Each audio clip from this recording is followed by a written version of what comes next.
आम्हा खानदेशी लोकांसाठी ना खिचडी फक्त एक अन्न पदार्थ नाहीये, it is a saviour literally. आज मला बरं वाटत नाहीये, दे टाकून खिचडी. आज काय बनवू काही सुचतच नाहीये, दे टाकून खिचडी. आज घरात काही भाजीच नाहीये, दे टाकून खिचडी. जेवण बनवायला उशीर झालाय, पटकन काय करू, दे टाकून खिचडी. आज काही विशेष भूकच नाहीये, दे टाकून खिचडी. घरात भाजी ना थोडीशीच आहे, सगळ्यांना पुरणार नाही, सोबत दे लावून थोडी खिचडी. अचानक रात्री घरी पाहुणे आले, काय करणार, दे टाकून थोडी खिचडी. काढून घे सोबत थोडे भजे कुरडई पापड, होऊन जाईल पाहुणचार. आज सकाळी नाश्त्याला काय करू काही सुचतच नाहीये, दे गरम करून रात्रीचीच खिचडी.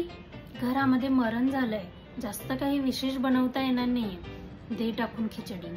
घरात बाळंतीण बाई आहे, कर तिला पातळ खिचडी. घरात कुणी आजारी पडलंय, कर त्याला साधी खिचडी. लग्न घर आहे, इतके सगळे लोकांसाठी काय काय बनवणार, दे सोडून खिचडी यार.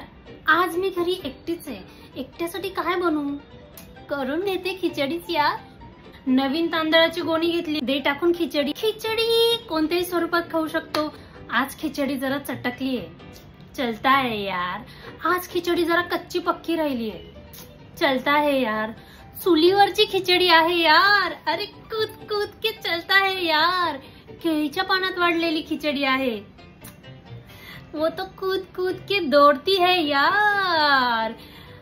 रोज रोज खिचडी खाऊनही आम्ही कधीच खिचडीला बोर होत नाही, आणि रोज रोज खिचडी खाऊन सुद्धा आमचं वजनही वाढत नाही. Because for us khichdi is a love, khichdi is a emotion and we just love it. या मग जेवायला, एन्जॉय विथ शेंगदाण्याचं तेल.